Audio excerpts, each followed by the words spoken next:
So mainly with the, generosity side and the cheerful side behind it, I'm literally, going through that right now. So for those who do not know me, I am a campus missionary here at InFocus. I'm our intern. And practically, with our Every Nation family, the way I'm able to answer this call that God's placed in my life is through a financial partnership team. And so as I'm meeting with people, just their desire, first and foremost to be generous towards God first in their own giving unto the church and things like that, to take that a step further and want to support me as a missionary, it really it touches my heart every time when I meet with somebody and just learn more about what it means to be a generous and cheerful giver.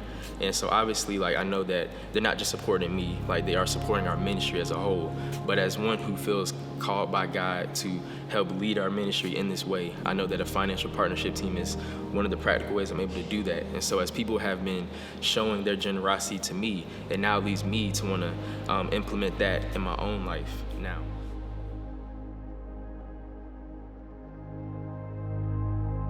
One example I'll talk about is mainly related to the One campaign.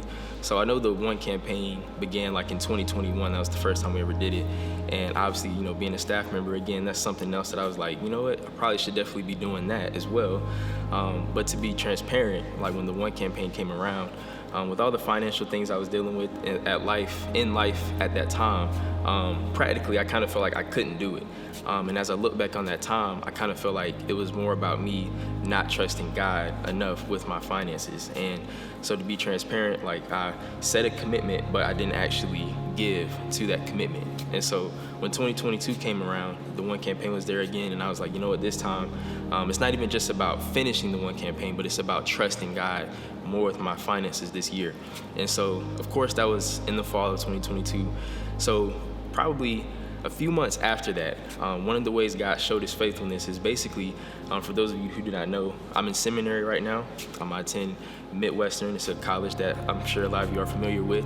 And long story short, one semester I was taking a class, and because I wasn't being diligent enough, I didn't realize that I was dropped from this class early on in the semester.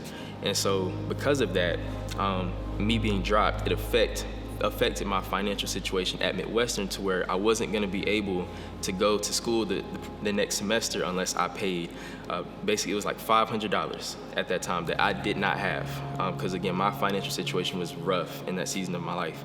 But I still wanted to be faithful towards God and do that. And so he literally, through someone else, just blessed me with the $500, at a time where I was completely anxious. I felt like there was no way I'll be able to get through this, and God blessed me in that way to help me go to school. And so I don't know how this would have impacted many people, but I do know that it was a time where I was stressed out and I thought there was no way I would get through this, but God showed himself faithful. And so I don't think God is conditional by any means, but I do know that God is faithful. And so he, provided for me in a time where I didn't think it would happen, but he did it.